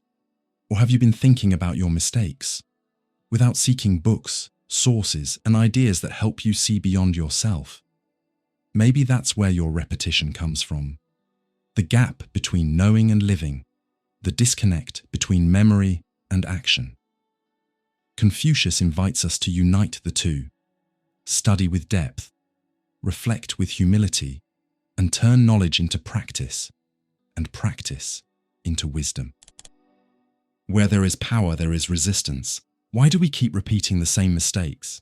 Why do we act in ways we don't always consciously choose, as if we were already programmed to follow certain paths? Why does it feel so hard to break free from patterns that trap us, even when we can tell something is wrong? The French philosopher Michel Foucault offers a powerful key to understanding this. Repetition is deeply connected to the structures of power that shape how we think, act, feel, and live. Where there is power, there is resistance. At first, that can sound contradictory, but it carries a deep truth. Power isn't absolute, yet it's everywhere. It doesn't only control through force, but through normalization, discipline, and invisible routines that shape daily life. And it's exactly because we don't see power where it actually operates that we fall into repeating behaviors we believe are ours. But many times they were simply learned. For Foucault, power isn't only found in formal institutions like the state, the military, or the police. It isn't something you have or own. It's something that gets exercised. It shows up in schools, hospitals, prisons, language, sexuality, the way we dress, the way we relate to others, the way we produce, and the way we behave. Modern power works through control of the body, behavior, and mind. It disciplines, corrects, trains, regulates, and the more we get used to it, the less we notice it. That's why repeating mistakes can feel natural, not because we freely choose the mistake, but because we adapt to the norms the system rewards, even when those norms hurt us. Foucault insists that what a society calls normal in any given era isn't universal. It's historically constructed, and that construction is closely tied to interests of control. Take the idea of the ideal body. It changes over time and across cultures, but in every era, it serves to discipline behavior, enforce standards, and create dissatisfaction. Or think about productivity as a moral value. That's a norm that supports the dominant economic model. And those who don't fit are often ignored, shamed, or pushed out.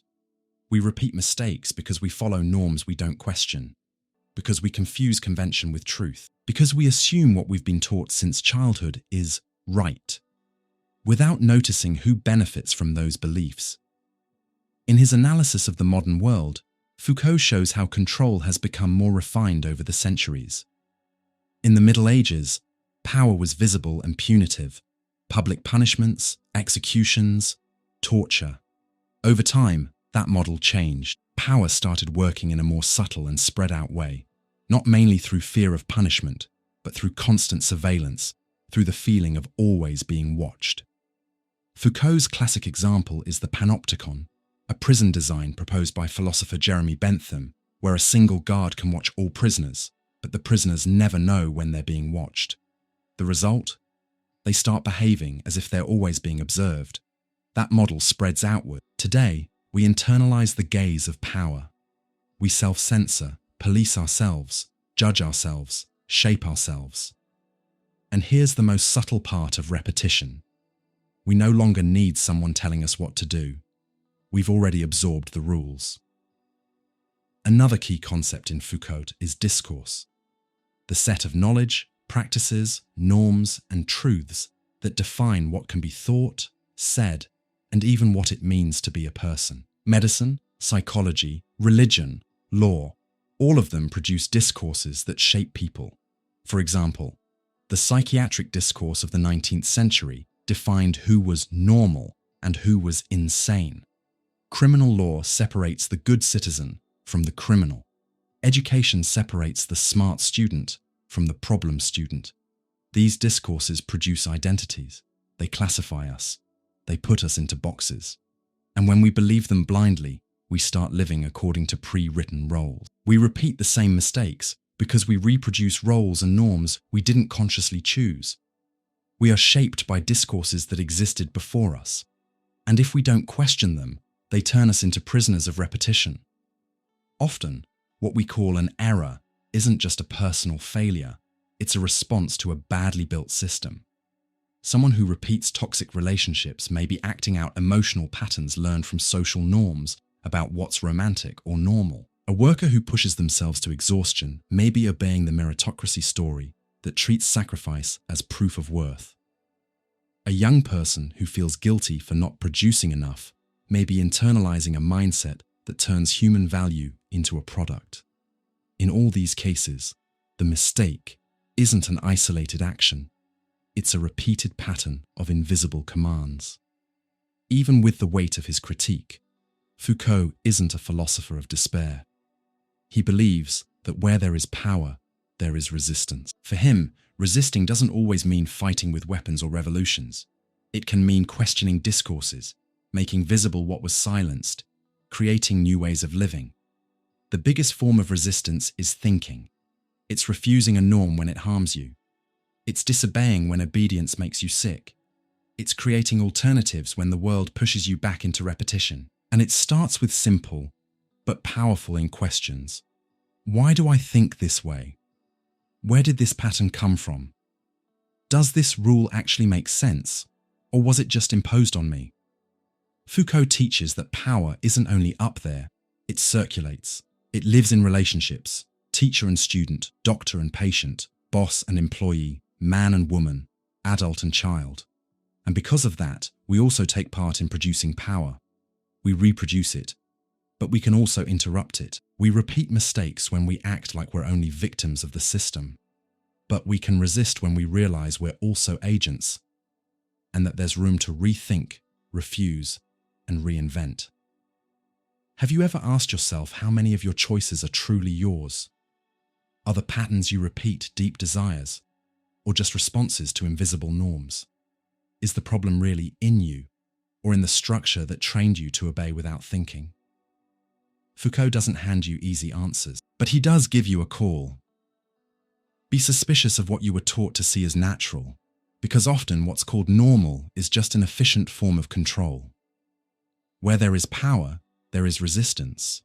And maybe resisting is exactly what you need to break the cycle and step out of repetition. Evil can be banal. When we think of evil, we usually picture something huge, monstrous, and shocking. We imagine cruel dictators, serial killers, obvious acts of violence. But what if evil, most of the time, doesn't even have a face? What if the real danger is exactly in how ordinary it looks? Routine, polite, obedient. Philosopher Hannah Arendt, when she coined the phrase, the banality of evil, showed that the biggest human disasters are often not carried out by monsters, but by normal people who follow orders and don't think. Evil can be banal.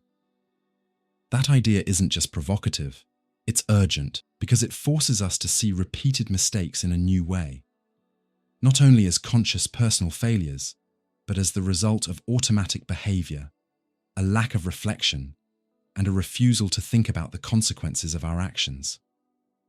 Arendt developed this concept while covering the trial of Adolf Eichmann, one of the people responsible for the logistics of the Nazi Holocaust.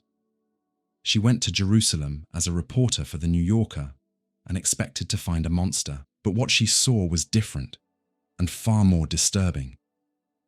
Eichmann didn't seem cruel or insane. He looked like a disciplined, obedient, detail-focused bureaucrat. He repeated ready-made phrases, claimed he had only followed orders, and seemed unable to think for himself. He didn't burn with hatred, he simply didn't think, and for Arendt, that was the true horror. Evil not as an explosion of hate, but as the absence of thinking, as routine, as obedience without conscience. Thinking is action, ethics as a mental habit. For Arendt, thinking isn't just an intellectual hobby, it's an ethical act. To think is to ask, what am I doing? What will the consequences be? Is this right? And when we stop thinking, we become dangerously efficient. We do what we're told. We repeat what we hear. We accept what everyone else accepts. And that passivity creates the perfect conditions for evil to hide inside normal life. We repeat mistakes not because we want evil, but because we don't reflect on what we're repeating.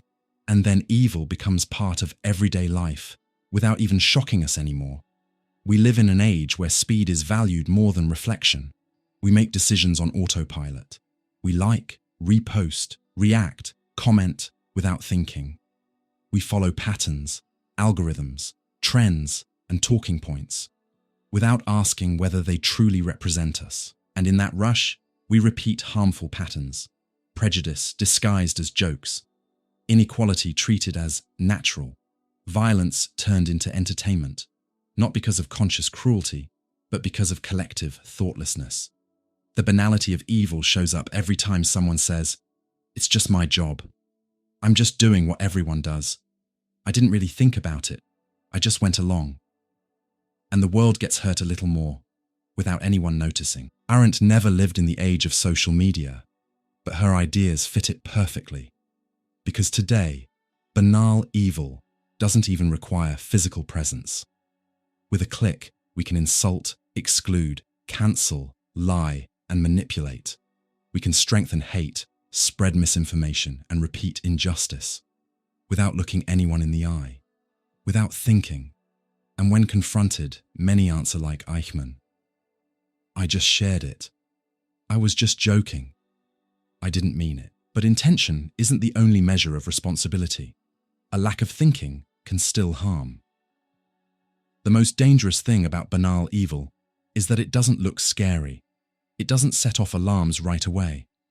It disguises itself as efficiency, routine, and the way things are. It's the police officer who follows the protocol, even when the protocol is unjust. It's the worker who carries out an absurd order because they're scared of losing their job. It's the average citizen who supports an authoritarian message because that's how it's always been. And mistake by mistake, we build catastrophes.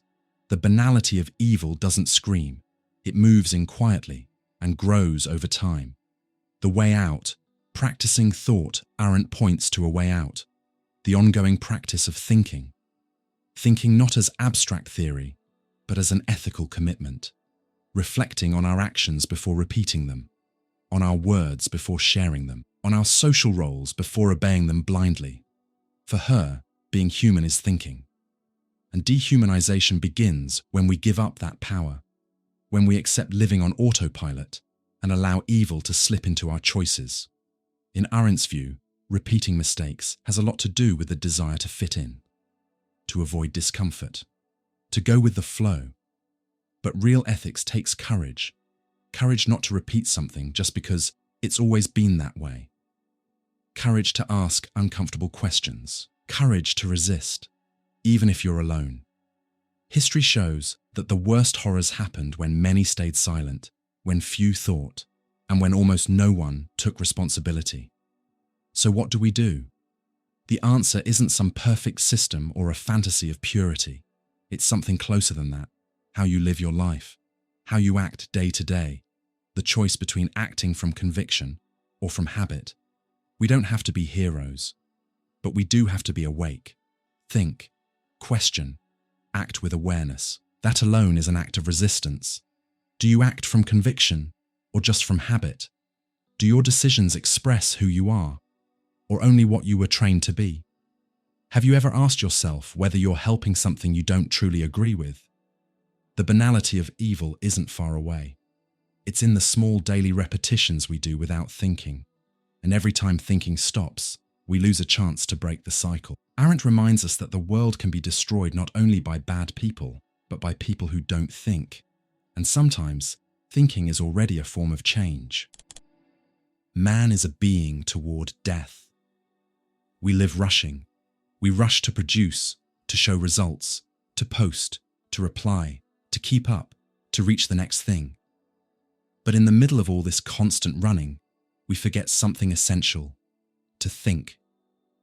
Not just thinking in the sense of solving problems or organizing tasks, but thinking about the meaning of life, about who we are, about why we do what we do. The German philosopher Martin Heidegger calls this living in an inauthentic mode, a way of existing where we're not really ourselves, we're just following the flow, too busy to reflect. Man is a being toward death. This line, despite how it may sound, isn't about pessimism. It's a wake-up call. We only have one life, and it's limited. Knowing that should wake us up, but instead, we avoid reflection, and we fall into repetition. For Heidegger, the human being isn't a mind separated from the world. We are, from the start, beings in the world, meaning we're immersed in relationships, tasks, expectations, and responsibilities. We live in a world that's already there, full of rules, norms, roles. We learn to fit in, to play our part, to be someone. But in that process, we can lose ourselves. We can become nothing but repeated functions. We can become what others expect, and not who we truly are. The inauthentic mode, for Heidegger, is the most common state of human life. In it, we don't question. We just go along. We live on autopilot, busy with daily tasks, but disconnected from meaning. We make choices we didn't really choose. We repeat opinions that aren't truly ours. We take on commitments we don't even understand. And that's where mistakes repeat. Because we're not truly present in what we do. We're busy, but not attentive. We're active, but not awake. Heidegger says every human being carries an unavoidable truth. We are going to die. That awareness isn't meant to paralyze us. It's meant to help us live more fully. But instead of facing it, we run from it. We distract ourselves. We stay occupied. We numb ourselves with entertainment, work, and consumption. And the more we run, the farther we get from authenticity. And when we live by running, we live by repeating. We repeat patterns, relationships, mistakes, choices, because we never stop to ask, why am I doing this? Heidegger invites us to notice something simple and deep. Most people don't think about their own existence. They think about what they have to do. They think about practical problems. They think about social expectations, but they don't stop to reflect. What does this mean? Does this really matter to me? Am I living according to my deepest self, or just surviving? Not having time to think isn't only the result of a packed schedule. It's a symptom of a culture that values productivity more than awareness. And the result is a repetitive life. Without reflection, there's no renewal. Without pause, there's no growth. Without thinking, there's no real freedom. The they. Who is living for us? Heidegger talks about das Man, often translated as the they, the anonymous people voice behind phrases like, "That's just how you do it. That's just how people think. That's just how life is." This they takes over our lives. It's like an invisible force that decides how we should act, without us even knowing who decided it.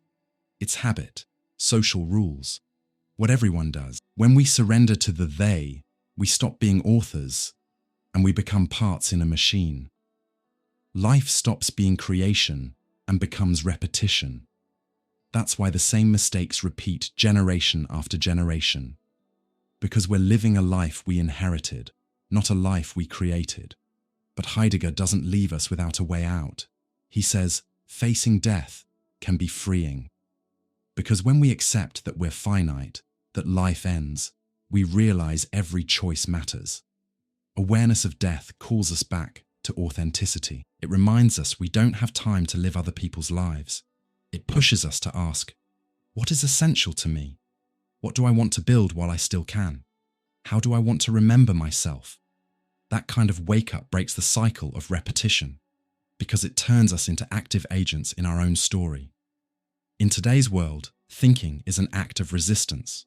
Resistance against speed, against constant noise, against shallowness. Heidegger believed thinking is a way of living in the world with more depth. It's being present.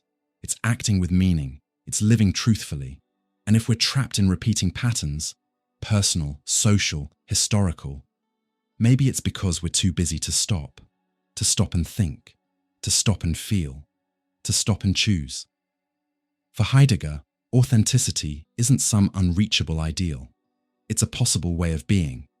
Whenever we reconnect with what's most real in us, to be authentic is to recognize life is limited and therefore precious.